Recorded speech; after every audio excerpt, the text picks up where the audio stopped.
Wow!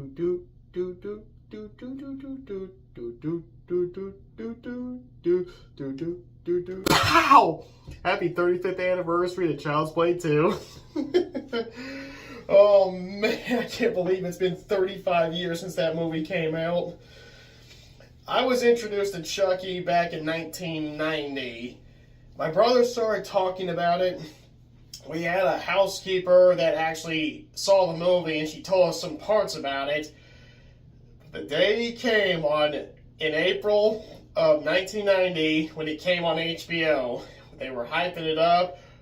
Everyone in the neighborhood was looking forward to this premiere. We all got at our house.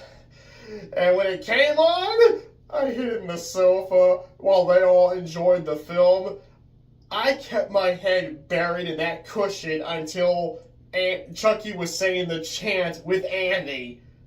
I actually hid my head through that far into the movie. I'm not kidding around. I didn't finally see the film until all the way through without doing that until my mom got my brother the VHS and we watched it at my grandmother's when our cousin was watching it with us.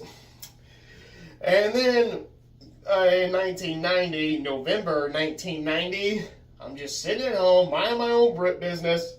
And then my brother comes and goes, Scott, I just saw Child's Play 2. He told me everything that happened in that film. And I never saw a single TV spot. I never saw a trailer. I heard no one talking about it at all. My brother just showed up and told me he saw the movie and everything about it. Dad started bringing home these flyers for it, and that's how I saw the Jack in the Box with Chucky with the scissors and the sorry Jack, Chucky's back. Mom took me to go see it because I wanted to see it, so Mom took me to go see it. Oh, goodness gracious. I did like it, but as time went on, I still do like it. But it's guilty pleasure. To me, Child's Play, the original, is a 4-star masterpiece. This is a 2.5-star sequel that I do like, but I just don't see how anyone could say it's better than the first. I mean, I have been seeing a number of YouTubers say that, but I'm like, guys, I'm sorry, but I just don't agree with that. Okay, Child's Play 2 picks up shortly after the first one left off. We see them bringing the Chucky doll to the... Okay, let me try again. They are stripping the burnt plastic off the Chucky doll. They get one of the eyes out, and then the title appears, Child's Play, with the 2 being it written in blood. It shows the guy who runs the Good Guy Doll Factory showing up in his limo in parts of the city that they never go back on in the movie. Okay, once they put the entire thing back together, to me it looks more like they just got the head, but they just brought in a brand new body. I don't really understand what would be the point of them just even doing this. It's just, okay, because we gotta have a sequel, so we need them to bring them back, but I think they would have probably just thrown that thing in the trash. That would have made more sense. Like, what's the point? It's a waste of money. Throw it. But they gotta have a sequel, so they gotta put it back together. And they said that they basically needed it. Well, they do give an explanation. They have the doll, they check it, and somehow all the human body parts that should have been in there have magically vanished. I don't know. I just don't know how that happened. Was his heart the only thing that was human at that time, and when it got blown out, it was gone? Well, there was some blood behind it, wouldn't they? Whose blood is that? And all of them don't have any bullet holes. Wait. I know. Well, the detective had that cut on his leg. Okay. The mother did back up her son. The 2 cops denied it, and Annie's now in an orphanage because his mother's now being treated in a mental hospital. They think she's crazy. Well, right now they just think that somebody just must have messed with the voice thing and just made it say, "Hi, I'm Charles Lee Ray. I'm the Lakeshore Killer, and I'm going to kill you." And the owner of the company is not happy with this. Well, when they're finally putting the eyes in the machine, they have to do that. And then the thing lowers down, then it gets stuck. And then the guy hits it a number of times, and then it finally goes all the way through, and he puts his hand on it. All this electricity comes zipping out. And the guy goes shooting in the air, flipping backwards through the window and landing on his back. I think he may have been facing the wrong direction. direction when he hits. It's unless he twirled around. Well, then we cut to Andy, who's now at the orphanage. He's talking to this guy that's trying to help him out. And he tells him about talking about your things can help them go away. And he's still having nightmares about Chucky. And he basically... Okay, apparently the rule is now that if Chucky turns completely human, he'll be trapped in there forever. I don't remember them saying that in the first movie, unless you may have to live out the rest of my life with this doll. Well, he did say, well, he did nod, yes, but I don't necessarily know if that was confirmed, but later in the franchise, that was just abandoned. Chucky could actually go when anytime he wanted to. Heck, Brian Chucky's would finally threw that out the window. But, well, the Simpson family, the Simpson couple, they're not wanting to adopt him, or at least just take him in. But unfortunately, the husband is not exactly all that happy about this. But whenever they're told that Andy just turned it all into a fairy tale, but she says that he thought that Charles Lee Ray, who was sacrificing all these people to his god Dimbula, I'm hoping I said that name right. Well, Mr. Simpson is not really happy about this. Fact is, Phil's going crazy when he hears that. That right there is more than enough to get him to say, oh, I don't want anywhere near that child. But his wife talks him into it. They take Andy in. Andy sees a good guy dog truck. He panics. They take him home. They take him to their home. He sees a statue that has been passed down from generation to generation. And then we meet Kyle, a character that my brother did not mention to me. He did tell me stuff that Kyle did do to him, but he never mentioned Kyle at all. So I had no idea who this character was. And I had no idea she was going to play such a big part at the end. I thought she was just going to be another victim when I saw her. But she's been there for 2 weeks, and she keeps saying that she keeps going in and out, so she needs to work and have the money because she's going to be on her own soon. The mother takes her... Mrs. Simpson, Joanne takes her cigarettes, but she's got more. And he goes to his room, has got all these cool toys that would probably do 2 things. One, make kids smile in the light, but in the dark, scream out in absolute terror. He sees a skateboard, but then when he rolls it, Tommy, the good guy doll, falls down. And he gets scared. Phil's like, no running in the house, it's just a doll. And then whenever Joanne's carrying it off, Tommy goes, hi, I'm Tommy, and I'm your friend to the end. Okay, we cut back to the good guy doll factory. A rainstorm has broken out. That guy with the glasses, whose name has unfortunately escaped me, who Mr. Sullivan was talking to. I'm hoping it's Mr. Sullivan, because if that name also escaped me, I just set that up, I'm going crazy. Well, he puts Chucky in the trunk and slam, slam. And of course, this is after his umbrella breaks, so yeah, he's having a really bad day. He puts Chucky in the back seat, gets in, drives off, gets on the phone to his girlfriend on the side, because the TV version of this has extra footage, and we find out he's married, and he says he can't come home right now. And then he does another phone call, and so another one of the TV version lets us know that that's not his girlfriend, that's his girlfriend on the side. Well, he forgot the vodka, but fortunately there's a liquor store right where he's coming down the road. He sees it, he pulls over. And then when he goes in, he turns on the car alarm, and then Chucky's in the back seat looking at him, and then he just motions his eyes at the briefcase. Now, in the TV version, it shows Chucky opening it up and going through it, and he looks at a picture of himself. Then he finally sets it down. He calls the orphanage, tricks the woman who runs it into thinking that he's Andy's Uncle Charles. And, of course, this is when we see Chucky truly alive. It's about 16 minutes into the movie, so it's really that fast. Of course, the third one did it faster. Well, the guy is not having luck at that liquor store because he tries to pay the gold card, but this place is cash only. Car alarm goes off. He goes out, looks around, sees nobody, checks the back seat. Chucky's just lying there face down, so he just gets in, buckles up, drives off, and then Chucky goes, "Don't move!" He tells him where to go, and now park this piece of junk, the TV version. And then he tells him to put his hands in the back seat, excuse me. The guy does that. He's crying, whimpering, please don't leave me alone. Chucky pulls the trigger, reveals it's a squirt gun. Bang, you're dead. And then he throws a plastic bag over the guy's head. He's going crazy. His hands are restrained so he can't get up free. He's kicking, he's hitting the gas pedal. He's going crazy, and then he dies. And me and my brother always said, man, I just pretended I was dead, getting to let go. He leaves him in the car with the lights on and the engine running. The character's never brought up if they found the body or not. Chucky goes to the house. The front door, fortunately, is unlocked. Annie's upstairs with Joanne. She's reading him Hansel and Gretel, I believe. I just watched it.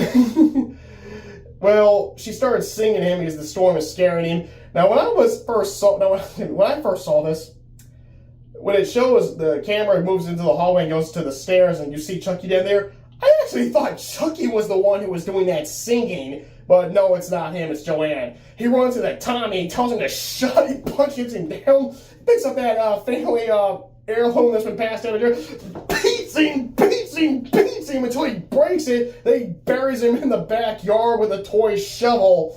He picks a terrible spot to bury him, though. Well, the next day, Andy and Carol are both being questioned who broke the thing. Both of them deny it, so they both get punished. And this is when Kyle and Annie do at least bond. They start talking to each other, and Annie tries one of her cigarettes. She tells him it tastes like junk, probably the TV version. And he goes, then why do you do it? Because grown-ups can.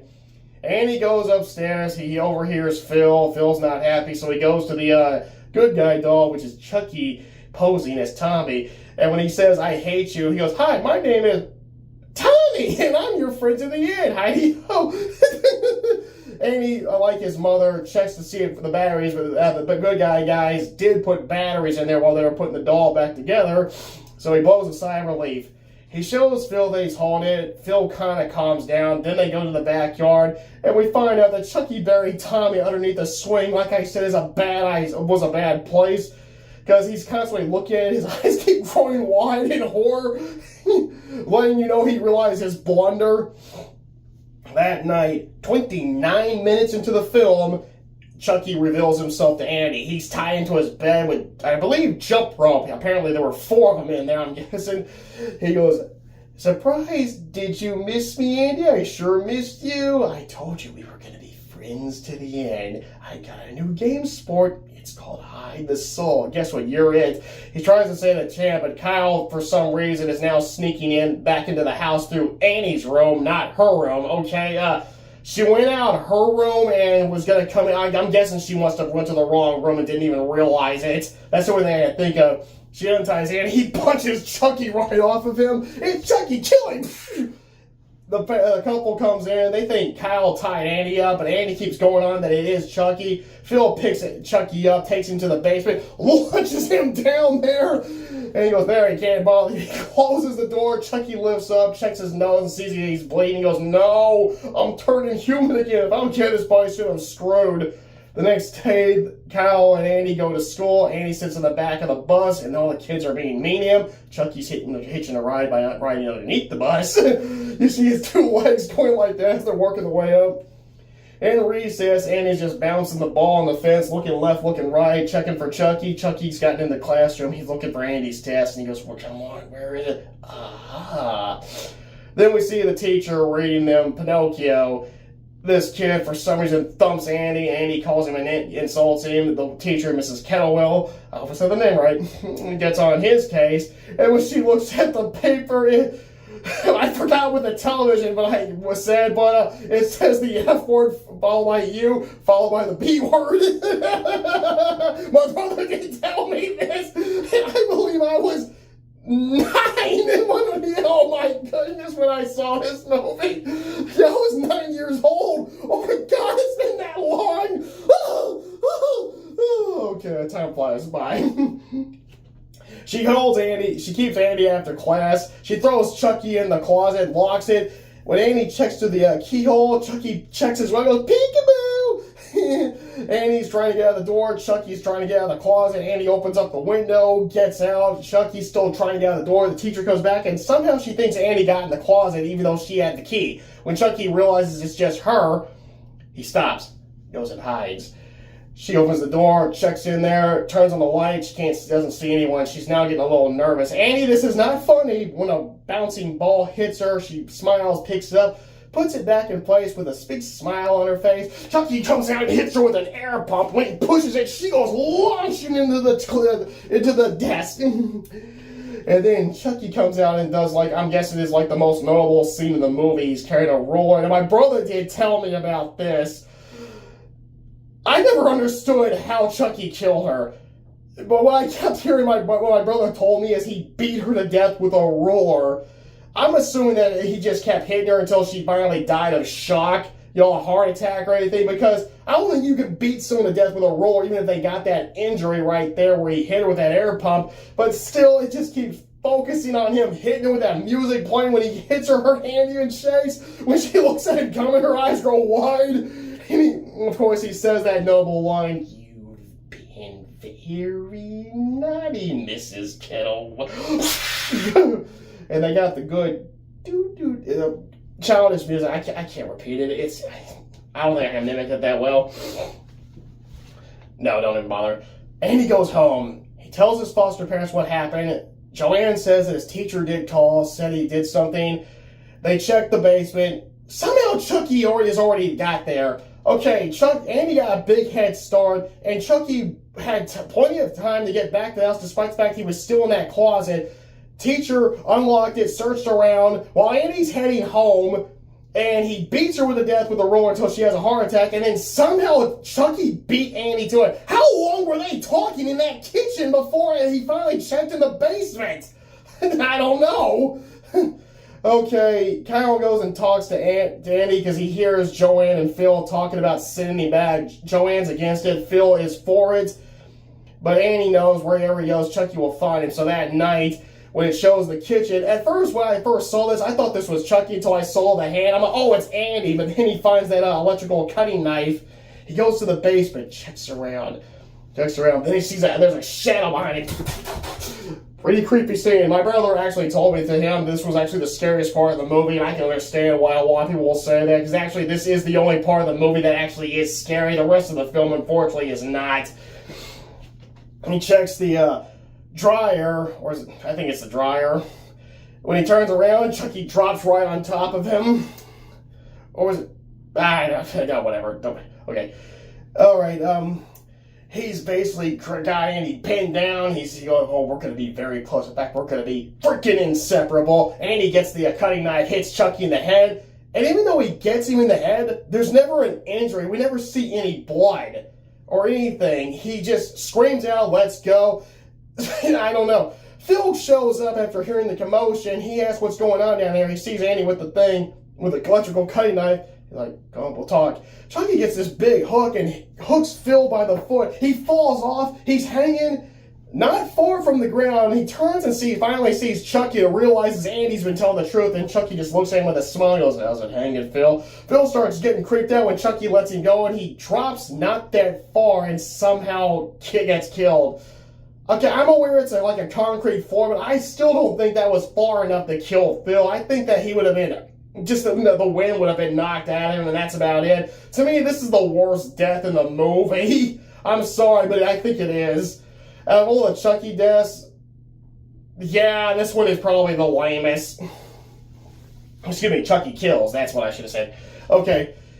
Joanne sees Phil. Kyle sees Phil. Kyle calls the police. Joanne believes Andy did. She says, get away from me. She packs Andy's stuff. The ambulance and the police show up. They take Phil away. Joanne believes Phil was right. And Andy warns Kyle that Chucky is still in the basement. The police ask Kyle if anyone but the boy witnessed the accident. And, well, when they leave, she picks Chucky up, takes him outside, and throws him in the trash, and puts a lid. Then she goes to the swing set, and, well, the swing, because it's only one swing. And, of course, this, once again, was a bad place to bury Tommy, because this when Kyle finally kicks the dirt so much that Tommy's foot gets unearthed. She stops, picks him up, and looks at it, and then she drops him and looks back at the trash can. She goes and checks it. Okay, this is a little creepy, but not too creepy. When she opens it up, he's not there. She goes into a panic and look. Then she hears this commotion going on upstairs. She starts screaming out Joanne. She runs inside. She goes through all this stuff, and then she finally gets a knife out of this little box. When she starts going up the stairs, you see a little ball of yarn going all the way up the stairs, down the hall, somehow through the little small space through the door, leading all the way up to Joanne's sewing machine. I almost said typewriter for some reason. Okay. She turns Joanne around. Joanne has been strangled. Okay, it says that her throat was slit with a sewing machine on a wiki. But yeah, it is bleeding, but it looks like Chucky also strangled her with that. I believe that scarf that she was making for Kyle. I think it said a scarf. I never really paid much attention to that thing, but she said she was making it for Kyle, hoping she would love it. But in the end, what she was making for Kyle is what I believe Chucky killed her with. When she sees Joanne dead, she's horrified, she sits on the bed, and then the blanket rises up, rips open, and Chucky grabs her from behind, and I'm guessing he's biting her on the shoulder. She hits a lamp, she hits a mirror, she sits back, she punches him once, and then she grabs the lamp, hits him, and he goes down. When she looks left, she looks right, she looks down. When she goes for the knife, Chucky's hand grabs it. A little sneaky.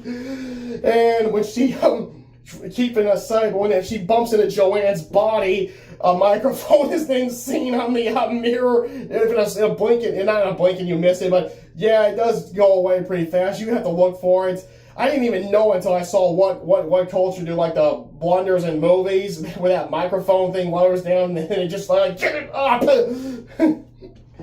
Well, Chucky does that to knock her down. He puts the knife to her and goes, well, the television version, which, you hurt me.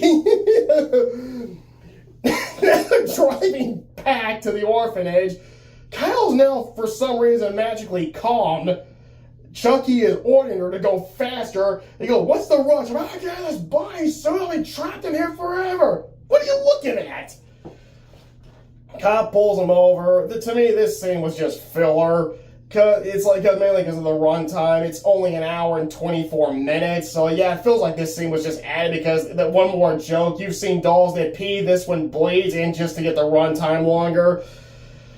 Okay, when they finally head off, he does at least tell her to buckle up and, well, buckle up for safety, so it does at least set that up. When she buckles the seatbelt, slams on the brakes, he goes shooting through the windshield, gets on the hood, she pulls it, damn woman drivers! Well, that's the television version. She hits something and basically sends him flying on a fence. And then she tries to run him and he goes, shoot, television version. She takes her precious time to get out of the car. You think he's going to come after her from underneath, but he gets her from on the roof. Playtime's over. Well, the fire alarm at the orphanage goes off. Annie's getting ready to leave. They're going out in a line down the steps until Annie stops and sees Kyle and Chucky. Chucky's slowly raising the knife in the back of Kyle's head. Whenever the woman who runs the orphanage comes in, hey, we gotta go. She sees Kyle. She's aware of her reputation. She's like, you did this. He did. Step into my office. To me, we now get the best death in the movie. When she tells, you think this is funny? Give me that. Amazing, isn't it? She, of course, hits the photocopier and starts pointing out more pictures of her smashed face. And and Kyle grabs it anyway. Chucky slams the door, locks her out. I don't remember him locking. He just shut the door. Well, he goes, we're gonna have a little game of Chucky says, move your tail, television version. Snap out of it, yeah, like you never did see the dead body before. He gets on Annie's back, and then they get on the back of a truck. Kyle goes after him, and Chucky gives her the finger when he's trying to do the ritual. She stops the truck. The truck driver grabs her, but she sees Andy running to the good guy doll factory where this all got started. So it's one of those movies where the beginning is also where the film's ending takes place, but they show more of the factory this time. Instead of that creepy hallway with all the good guy doll posters. Yeah, that'd be pretty scary to walk down. Excuse me. Well, Chucky knocks Andy out. Says the chant, which has now been the short version, because I'm noticing in every sequel, the chant always changes. Nothing happens. And that's when Chucky realizes it's too late. He's now human. His nose now bleeds, letting him know. He insults Andy, tells him he's trapped in there trapped in there forever. All these good guy doll package just drop right on him. It's Kyle. She goes, Andy, run.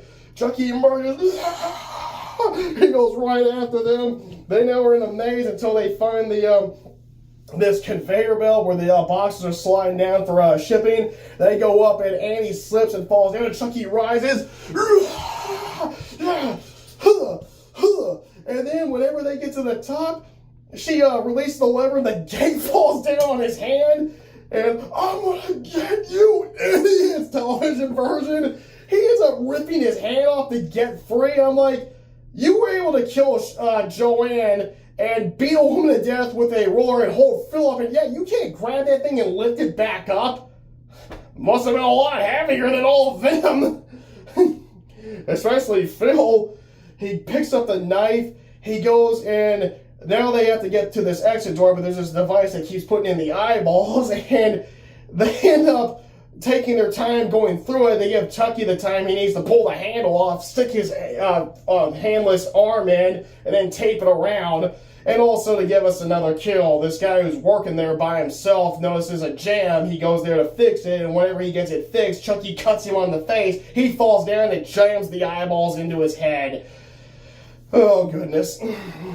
Well, they go more to the factory where the dolls are being assembled.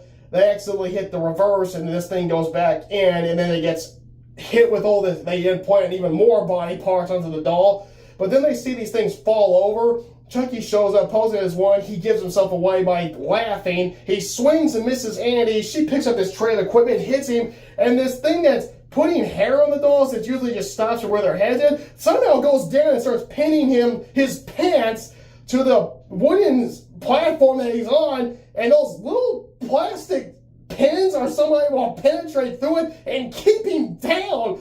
He was holding Phil up with a hook and he beat a teacher to death with a ruler. Or maybe she just had a heart attack. And yet that is able to, those things, man, you can puck all those out very easily.